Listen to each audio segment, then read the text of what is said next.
جس حد تک ممکن ہو صحبت اچھی ہوتی ہے۔ موبائل آپ کے ہاتھ کے اندر ہے، یہ بہترین ساتھی بھی ہو سکتا ہے، سب سے برا ساتھی بھی ہو سکتا ہے۔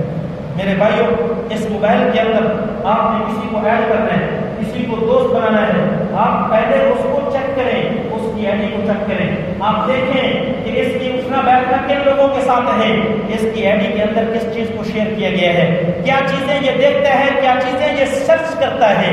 اگر آپ کو اس کی صحبت اچھی لگ رہی ہے، اس نے آپ کو ریکویسٹ بھیجی ہے، میرے بھائیوں آپ اس کو اپنا دوست بنا لیں، آپ اس کو ایڈ کر لیں، لیکن اگر اس کی صحبت اچھی نہیں ہے، اس کا سرچ کرنا اچھا نہیں ہے، اس کا سننا اچھا نہیں ہے، میرے بھائیوں جن لوگوں کو وہ دیکھتا ہے ان لوگوں کا کردار اچھا نہیں ہے، ایسے دوست کو، ایسے شخص کو کبھی بھی اپنا دوست نہ بناؤ۔ پہلے میرے بھائیوں جب لوگ رشتہ لینے کے لیے جایا کرتے تھے، اس کے دوستوں کو دیکھا جاتا تھا، پوچھا جاتا تھا، میرے بھائیوں اس کے محلے کے اندر چکر لگائے جاتے تھے۔ آج کل یہ دور ختم ہو گیا، سب سے پہلے وہ پوچھتے ہیں میاں اس کی آئی ڈی بتاؤ، اس کا نام کیا ہے، کس نام سے وہ آئی ڈی چلاتے ہیں، اس کی آئی ڈی کو دیکھتے ہیں، 5 منٹ میں اس بندے کی صحت کا پتہ چل جاتا ہے کہ یہ بندہ نیک ہے یا برا ہے، اس کی صحبت اچھی ہے یا بری ہے۔ اس لیے میرے جو بھائی موبائل استعمال کرتے ہیں ان کو چاہیے جن کو وہ دوست بنا رہے ہیں اچھے لوگوں کو دوست بنائیں، انشاءاللہ صحبت اچھی ہو جائے گی۔ جن لوگوں کو سن رہے ہیں اچھے لوگوں کو سنیں، انشاءاللہ عقائد جو ہے وہ درست ہو جائے گی۔ حضرت سعدی رحمۃ اللہ علیہ بڑے اللہ والے گزرے ہیں، انہوں نے جو اپنی کتابیں لکھی ہیں ان کتابوں کے اندر یہ حکایات ذکر کرتے ہیں۔ حکایت کا مطلب یہ ہوتا ہے کہ ایک بات ذکر کرنا اور اس سے کوئی سبق حاصل کرنا، یہ کوئی ضروری نہیں ہوتا کہ یہ حقیقتاً ایسا کوئی واقعہ ہوا بھی ہو۔ میرے بھائیوں بعض مرتبہ واقعہ ہوا ہوتا ہے، اس کو نقل کر کے ایک سبق دیتے ہیں، اور کبھی ایسا ہوتا ہے واقعہ نہیں ہوا ہوتا لیکن حکایت ذکر کرتے ہیں اور اس کے بعد ایک سبق اور نصیحت جو ہے وہ بندے کو دے دیتے ہیں۔ حضرت شیخ سعدی رحمۃ اللہ علیہ فرماتے ہیں میں ایک حمام کے اندر نہانے کے لیے گیا، وہاں پر ایک شخص نے مجھے مٹی دی، جس وقت میں نے اس مٹی کو اپنے ہاتھوں کے اندر پکڑا وہ تو مٹی بڑی مہک رہی تھی، اس سے بڑی خوشبو آ رہی تھی، بڑی خوبصورت خوشبو آ رہی تھی۔ حضرت شیخ سعدی فرماتے ہیں میں نے اس مٹی سے پوچھا کہ اے مٹی بتا تو صحیح، تیری تو خاصیت ہے، تیرے اندر تو بدبو آتی ہے، مٹی تیرے اندر خوشبو نہیں ہوتی، یہ تیرے اندر خوشبو کہاں سے آ گئی؟ اس مٹی نے مجھے جواب دیا کہ یہ خوشبو میری اپنی نہیں ہے،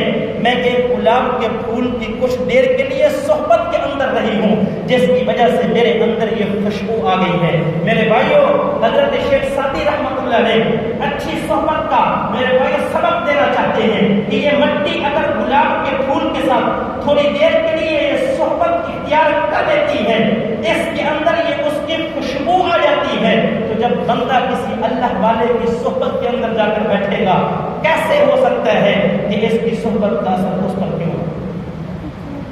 ایک بندہ جانور رکھتا ہے میرے بھائی، اس جانور کی صحبت کا بھی اس کے اوپر اثر ہوتا ہے۔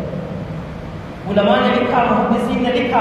اگر کوئی شخص بکریاں رکھتا ہے اس کی زندگی کا اس کے اندر آپ دیکھو گے انتہائی عاجزی ہوگی۔ اگر کوئی شخص گھوڑے رکھتا ہے آپ دیکھو گے اس کے اندر دلیری ہوگی، بڑا بہادر شخص ہوگا۔ اگر کوئی شخص اونٹ رکھتا ہے آپ دیکھو گے اس کے اندر بغض ہوگا، وہ حسد کرے گا، حاسد شخص ہوگا۔ اگر کوئی شخص کتا رکھتا ہے آپ دیکھو گے اس کے اندر لالچ ہوگی۔ ایک شخص جب جانوروں کی صحبت حاصل کرتا ہے ان جانوروں کی صحبت سے اس کے اوپر اثر ہوتا ہے، تو جب یہ نیک لوگوں کی صحبت حاصل کرے گا اس کو کیسے اثر نہیں ہوگا؟ یقیناً اس کو اثر ہوگا۔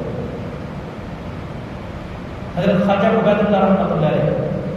اللہ والوں کے ساتھ بیٹھے، خود بھی بہت بڑے اللہ والے ہیں، میں اس کی تفصیل کے اندر نہیں جاتا۔ اللہ کی ذات نے ان کو مال بھی بہت عطا فرمایا تھا اور انتہائی درجے کی اللہ کی ذات نے ان کو بزرگی عطا فرمائی تھی۔ ان کا ایک قول ہے، یہ کہتے ہیں اگر میں اس دنیا کے اندر پیری مریدی کرنے کے لیے آتا تو دنیا کے اندر کسی کو کوئی مرید نہ ملتا، پوری دنیا میری مرید ہو جاتی، لیکن میں دنیا کے اندر تصوف کے لیے نہیں آیا، پیری مریدی کرنے کے لیے نہیں آیا، بلکہ میں دنیا کے اندر احیاء سننا نبی علیہ الصلوۃ والسلام کی سنتوں کو نکھارنے کے لیے آیا ہوں۔ اس لیے کچھ میرے مرید ہیں اور کچھ دوسرے لوگوں کے مرید ہیں۔ میرے بھائیوں یہ اپنے ہم نشینوں کے ساتھ بیٹھے، اپنے ساتھیوں کے ساتھ بیٹھے، ان کی آفت میں یہ بات شروع ہو گئی کہ بھئی اللہ کی ذات نے فرمایا ہے کہ جمعہ والے دن ایک گھڑی ایسی ہے کہ کسی بندے کو اگر وہ گھڑی نصیب ہو جاتی ہے، اس گھڑی کے اندر یہ شخص اللہ رب العزت کی ذات سے جو مانگتا ہے اللہ کی ذات اس کو ضرور عطا فرما دیتے ہیں۔ انہوں نے فرمایا کہ وہ گھڑی تو ضرور ہے، اللہ کی ذات اپنے اللہ والوں کو عطا بھی فرما دیتی ہے، لیکن بات یہ ہے جس شخص کو یہ گھڑی مل جائے وہ اس گھڑی کے اندر اللہ رب العزت کی ذات سے مانگے گا۔ سارے اللہ والے تھے، سارے اولیاء اللہ تھے،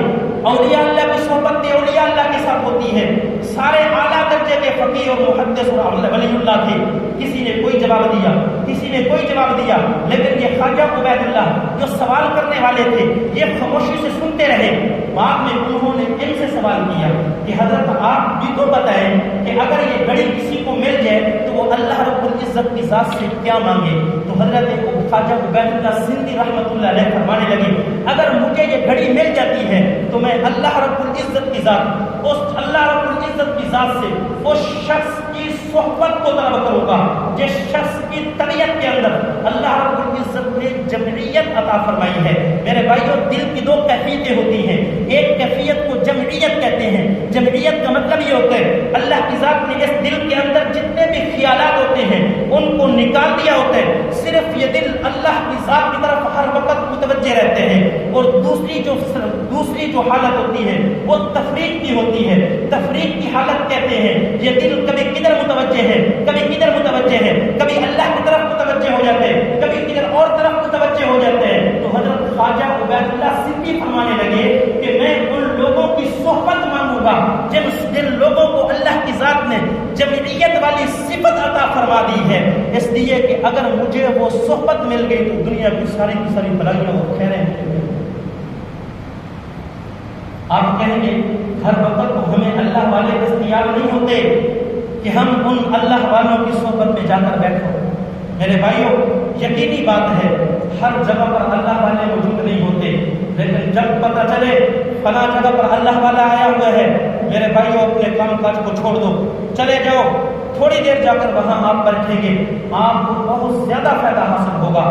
جب آپ کو اللہ والے میسر نہیں ہوتے، علماء نے لکھا جب بندہ مسجد کے اندر آتا ہے اللہ رب العزت کی ذات اس کو اس مسجد کی صحبت عطا فرما دیتے ہیں۔ جب آپ مسجد کے اندر بیٹھتے ہیں آپ نے دیکھا ہوگا یہاں کوئی گناہ نہیں ہوتا، یہاں بندہ کوئی بری بات نہیں کرتا، یہاں بندہ کسی کی غیبت نہیں کرتا، یہ اس بات کی علامت ہے بندہ اچھی صحبت کے اندر آ گیا ہے۔ جب وقت ملے میرے بھائیوں چھوڑو بازار بزرگوں کو، اپنی مسجد کے اندر آ جاؤ، اچھی صحبت مل گئی۔ محدثین نے لکھا جب بندہ قرآن کریم کی تلاوت کر رہا ہوتا ہے، جتنی دیر تک اس کی زبان قرآن کی تلاوت سے تر ہوتی ہے اس بندے کو اللہ کی صحبت نصیب ہوتی ہے، گویا یہ اللہ رب العزت کی معیت میں ہوتا ہے، اللہ رب العزت کے ساتھ ہوتا ہے۔ اس لیے جب آپ قرآن کی تلاوت کرتے ہیں فاسق سے فاسق شخص ہی کیوں نہ ہو اس کے دل کو سکون ملتا ہے، اس لیے کہ اللہ کی صحبت مل گئی۔ میرے بھائیوں، مفسرین نے فرمایا جب بندہ مطالعہ حدیث کر رہا ہوتا ہے، کوئی حدیث کی کتاب ہے